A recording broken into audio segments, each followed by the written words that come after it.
Welcome to Surprising Secrets to Solving the Executive Functioning Puzzle. Executive function is an important part of any, well, it's an important part of any homeschool, but it's especially important for our disabled or autistic kids whose brains are wired differently. The neurodivergent ones, like dyslexia, dyscalculia, they don't they don't think the same way we do.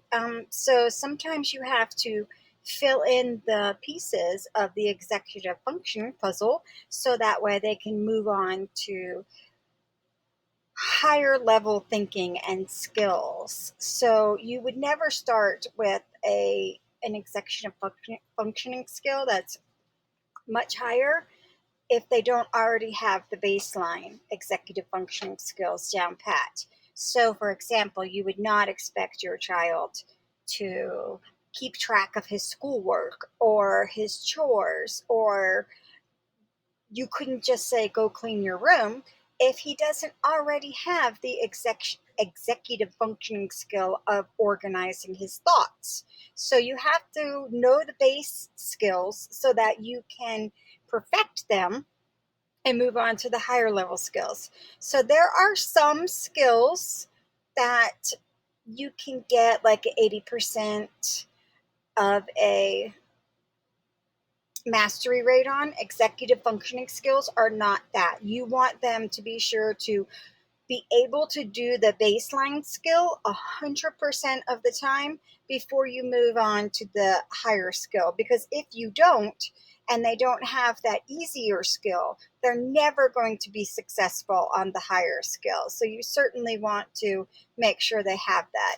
Now, you always want to consider the skills and the thinking required to do the executive function with the person you're dealing with. So, for example, if we'll go back to organizing thoughts, I would never just say to my 5-year-old, go clean your room. They're going to get overwhelmed and not know how to do it because they're 5 years old. But you would say to your 10-year-old, go clean your room. But if your 10-year-old is neurodivergent and doesn't have the executive functioning skill of being able to organize their thoughts, then like the 5-year-old, they're going to be unsuccessful in cleaning the room because they don't know where to start. They don't know how to prioritize and make things easier and put them in order. So you certainly want to make sure that they have that skill before you move on to the higher level ones. The dots may be there. Like you may you may see it every now and then. You may say, well, they're 10 years old. They should know how to do this. And you can sort of see them thinking. You can see some of the connections being made. But if it takes them a long time or they go through the process of the the event or whatever, the chore, the job, whatever you've given them to do, in a long, convoluted manner that is really slow, it takes extreme effort on their part, or they just get frustrated right off the bat, and you all of a sudden have an autism rising moment or a meltdown in your basis. So in your presence, excuse me. So that way, that's a great way to know that they're missing some earlier executive function skills that they need in order to do the higher level one. Like you would never want them to make friends, which is a higher level executive function skill, if they already don't know how to socialize and initiate contact and things like that. So think of the skill you want your child to achieve and then break that down into all the smaller skills that you know you need in order to achieve that skill. And then start at the bottom, the easiest skill, and keep working on it because all of those early executive functioning skills build on top of each other, and that's how you get the higher level ones. So we certainly want to do that.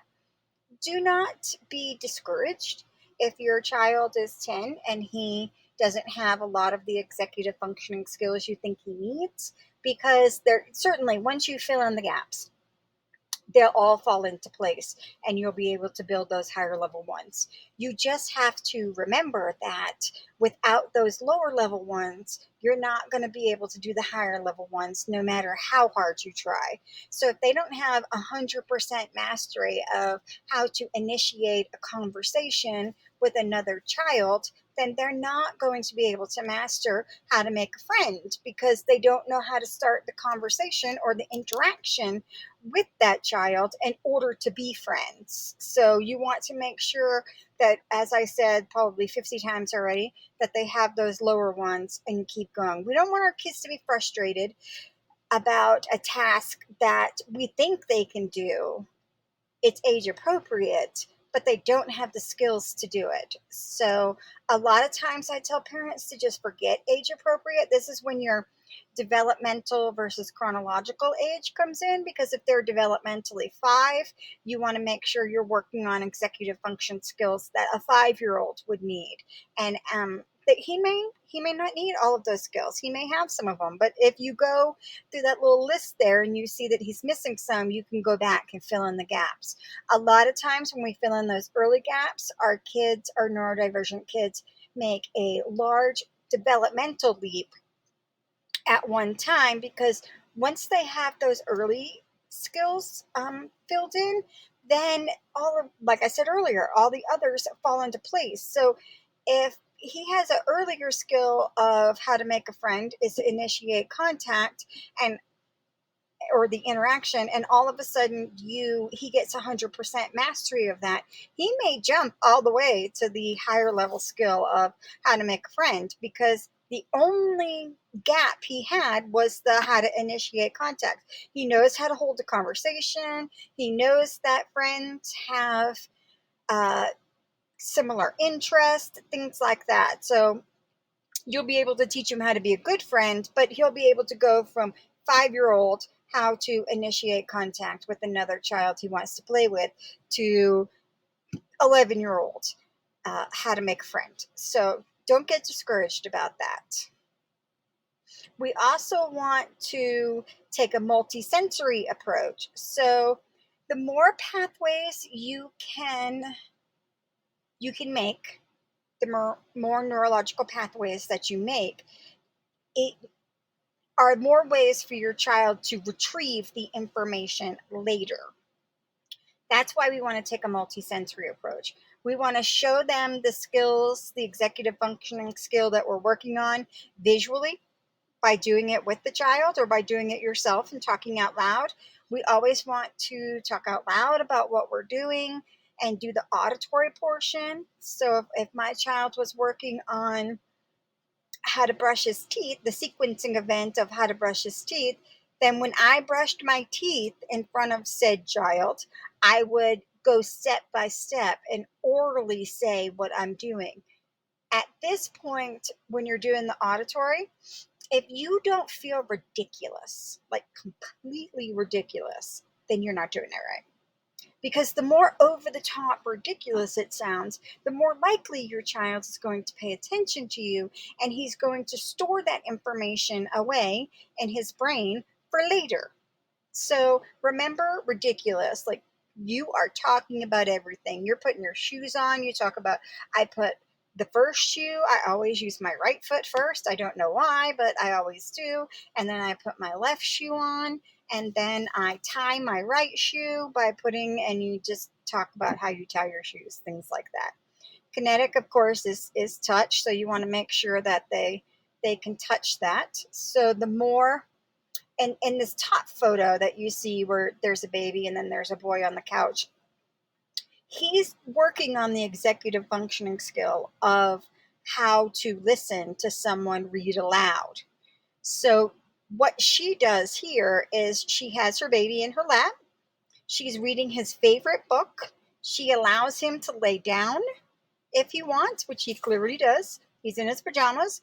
And then she shows him the pictures so that he learns that when someone else is reading to him, he wants to pay attention to hear what that person is going to say. It's a master apprentice role as well. And then if you say, go read your book for 20 minutes, as you see in the right-hand corner with the twins, then because they've already mastered the executive functioning skill of reading and of knowing that for 20 minutes they need to read several pages. They have a book. I can just say set the timer for 20 minutes and go read your book, and they go sit in the chair together and they read their book. They would not be able to do that if we hadn't already worked on how to organize your time, which is when mom says, go read your book for 20 minutes, you pick up the book that you are reading, your free reading book, you go find a comfortable chair, you tell Alexa to turn on the timer, and then you sit in the chair and you read. All of those steps, all of that sequencing is higher level thinking that works for 10, 11-year-olds like the twins are there because we worked on it earlier when they were younger. Make sense? So we just move right along. We already talked about this. Break down multi-step directions into smaller incremental steps. So if I was teaching Logan how to brush his teeth, then in the upper left you see the sequencing activity that you can get on my website, how to brush your teeth, and he puts it in order. So he visually sees the order in which brushing his teeth should go. He's cutting and pasting, so he's getting that kinetic part, and then you would talk about it out loud while you and him do the sequencing activity together. Here's what we do. We do this, and then we do this, and then we do this. And then I would take that sequencing activity and I would tape it up in the bathroom on the mirror.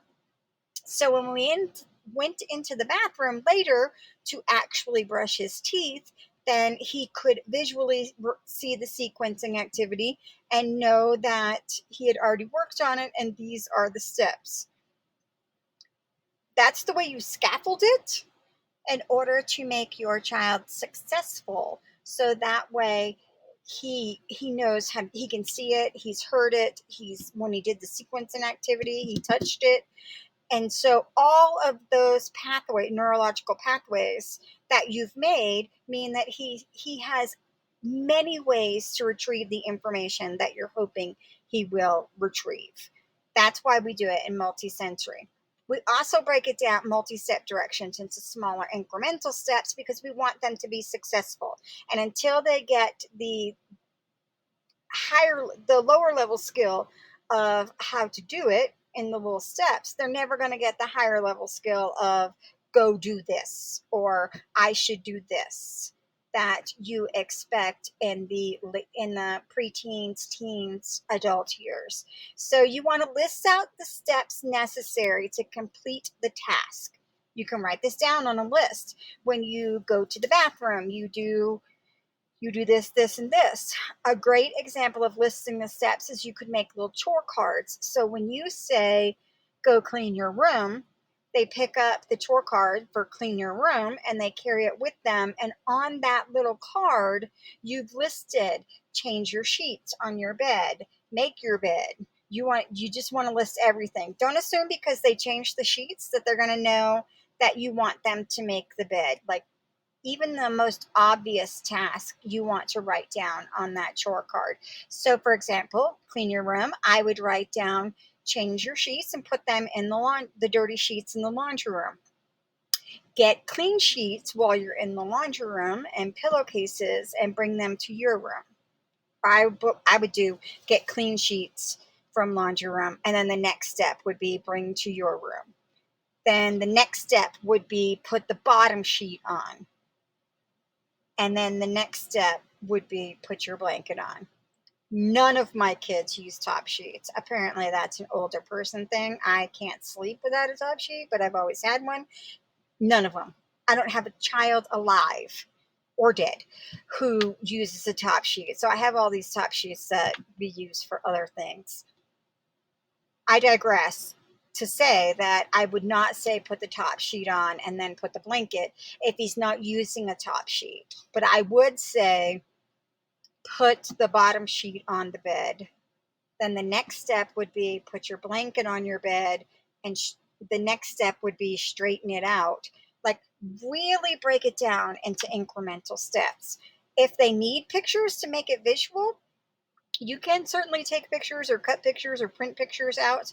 I highly recommend, if they don't have the skill at all, that you do pictures again, because it's another way for them to retrieve the information.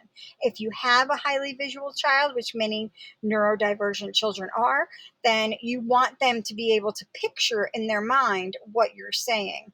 I can say from personal experience, being a highly visual person myself, that if someone gives me directions or asks me a question, 9 times out of 10, I'm going to picture what they're saying before I answer or before I do the task, because that's just the way I think. Of course, when you're breaking it down into multi step directions, or you're thinking, hey, I want to get this executive functioning skill working on them, then make sure they are well rested. They don't need a nap, things like that. You don't want to set them up for failure right from the beginning. A lot of times, too, I will walk my child through the task, as we said earlier with the teeth brushing, uh, verbalizing each step. Again, if you don't feel ridiculous, you're not doing it correctly. Like, you should feel like you're on punked or something, like someone has a hidden camera. So, I mean, completely ridiculous. It's okay. That's exactly what your child needs. Now, when we give directions, or we have to go back and help our child because we gave them a direction or expected a skill that they have not achieved yet, we always want to use a clear, calm, non judgmental voice. We are Their success is your success, and they're their own worst critic. So we don't want to add fuel to the fire of insecurity. We don't want them to feel bad because they didn't know what to do or they did it wrong. A lot of times I actually have to remind myself that I sweep the kitchen a certain way, but that doesn't mean everybody else has to sweep the kitchen the same way. So as long as the kitchen gets swept appropriately, because you want to make sure you pick up all the dirt, then I don't, who cares if they do under the table and they pick it up, or they do over by the sink and then they scoop it up with the dustpan. However they want to do it is fine. I do walk them through and say, this is what I have found to be the easiest way, and we sort of do it together, especially with chores a lot, until I think they have it. We would use the chore cards that are written out, visual cues, things like that. But I would, even if they did it completely wrong, they were way out in left field. And I was like, I don't even know what you were thinking. Like, I think you heard something that I did not say, because you did something like completely off the wall. I would never say that out loud to my child. I would always use a clear, calm, no judgment voice and say, well, let's see. I asked you to sweep the kitchen. Can you walk me through how you did that? And then let them show you. And then, like I said, if they swept the kitchen differently from you, but it still got swept, then we just move on. Or I would say, it looks like you're having a really hard time doing this. How can I help you? Or how can I what do you need right now to be successful for this? That works with older children who are conversational. For a younger child, I would say, I see you're having a hard time with this. Maybe if we swept the floor together and I held the broom while you held the broom, we could do it as a team and get it done. So just very clear, calm. You're not judging them. You're not making them feel bad. You're just moving right along, and you just want to teach them some skills. So you are their biggest cheerleader. If you spoke to any of my children, I hope that they would say that mom's always been their biggest cheerleader and wants them to be successful. So we want to encourage independence, which is why we're putting in these earlier skills before we get to the higher level skills, so that as they get older, obviously a much higher level executive functioning skill is the upper right hand corner where you see Logan with his driver's license. You have to have so much executive functioning going on to do your driver's to drive. So much. You have to pay attention to what other people are doing. You have to make sure that you keep the car in line and that you're going the right speed and you're in the right lane and you know which way you're going. So now you would never start, of course, the child in the upper left hand corner. I would not expect him to know how to drive. He does not have the executive functioning skills to do that yet. He needs to learn how to multitask, pretty much, which is how to take another person's perspective. He needs to learn how to do two things at once, like pay attention to other people while driving the car. So he needs to learn how to pay attention to mom while playing with his toys, or pay attention to mom while walking through the mall. Those are smaller skills that you would work on before, way before you got to the skill of taking a driver's license. But every child wants to feel like every person for that matter wants to feel like they're making a difference, that they are doing what they can, they're contributing to the family, they're doing what they can independently. We all know that life skills are safety skills for our neurodivergent children. The more that they can do themselves, the more independence they have, the safer they are from people who may have unscrupulous things that they want to do to them. Not everybody, as we know in this world, has our child's best interests at heart.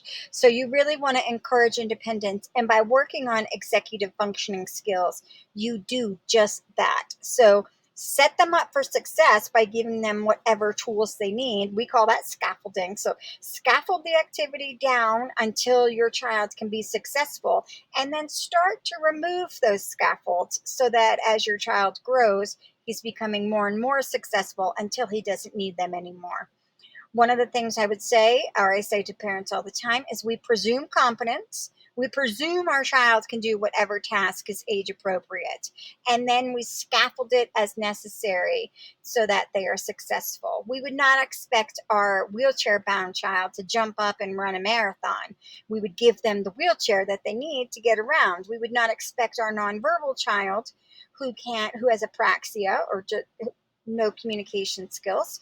We would not expect them to have a conversation with someone back and forth like we're doing now. We would give them a communication device and teach them how to communicate in different ways. Sign language. We would not expect a deaf person to be able to hear everything around them.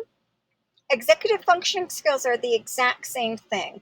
We presume that our neurodivergent child can do it, but then we put in scaffolds so that they're successful. It's just the way their brain's wired. So it just like every other problem that our children has, or disability or special need, however you want to say it, you would do the exact same thing. So that helps solve part of the executive functioning puzzle, because you'll get into the mindset of, I presume my child can do this successfully.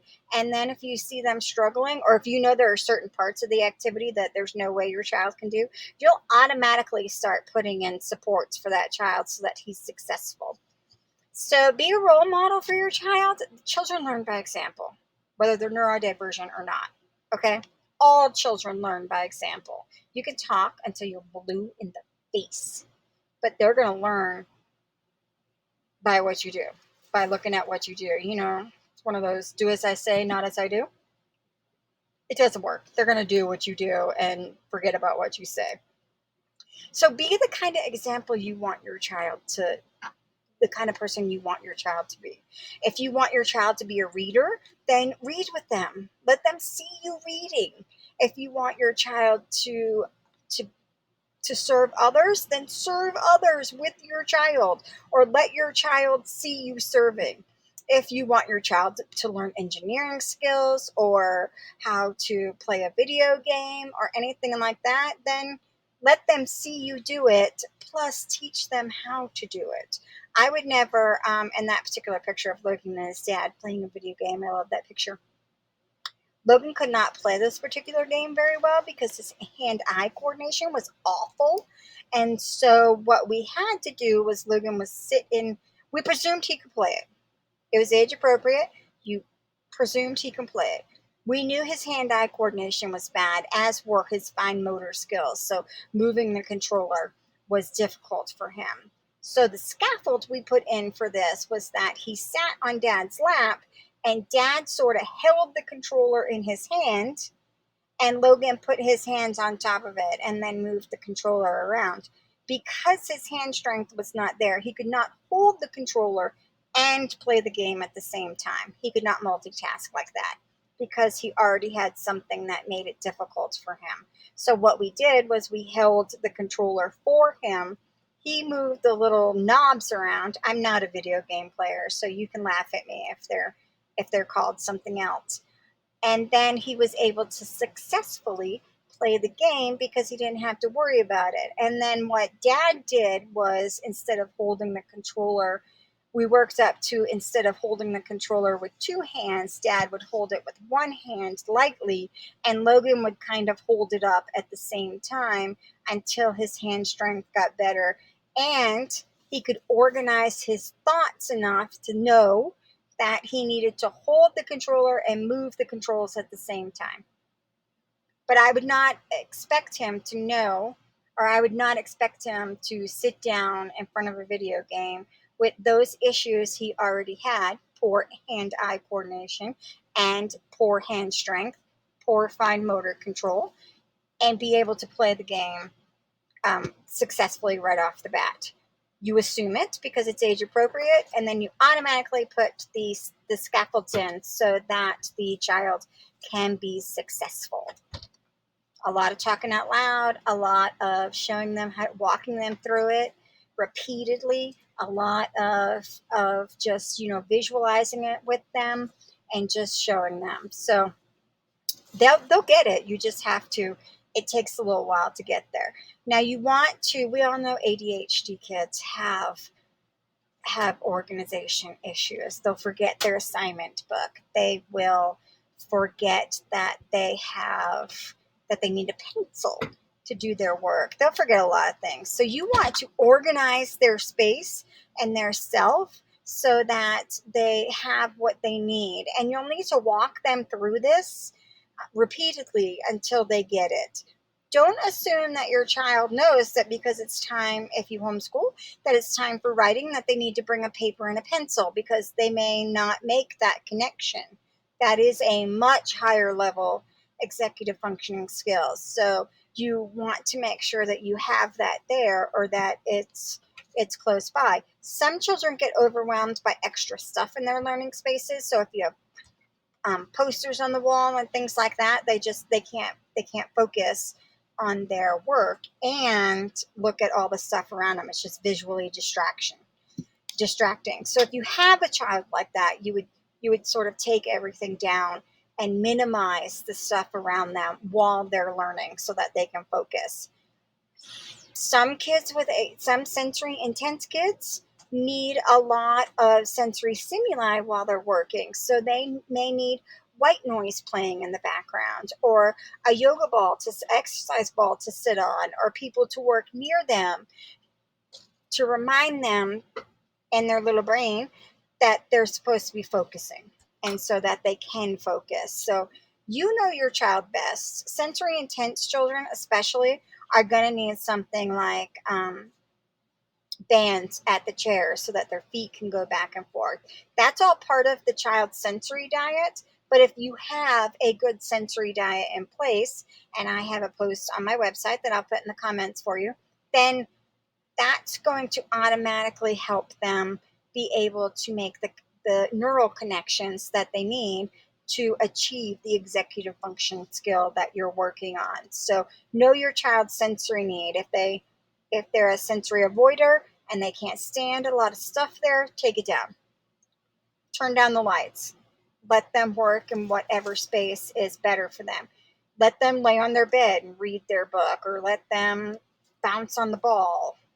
Whatever works for your child is perfect. Perfect. Do it. So a lot of times you just need some empathy. You really, really do. It can be frustrating as your child grows older that they're not doing things that you think they should do, age appropriate things. Try to be empathetic. Your child doesn't want to struggle any more than you want your child to struggle. They don't want to melt down in public any more than you want them to melt down in public. It's hard for them. So make sure that you remind yourself that it's hard for them, and that they're doing the very best they can with what they have. And if your child is still struggling with something, then you just need to scaffold it down some more. If there's struggle or frustration or your child's not able to achieve it, then you haven't scaffolded down enough. List the steps again and again and again, keep breaking it down, and then keep putting those into place, and your child will be successful. So thanks for joining me today. You can find me at our Crazy Adventures in Autism Land, where I talk about, I went too far there, where I talk about how to live, I talk about our life in Autism Land. It's mainly autism on Autism Land. Actually, it's all autism on Autism Land. Also, at Special Needs Homeschooling, that's where I talk about other neurodivergent issues like dyscalculia, dyslexia, other things, your Down syndrome, other things that special needs children have, and you can homeschool them. You can find me on social media and all of those places. I would love to see you. Any comments or questions you have, feel free to send them to me, and I appreciate you coming today.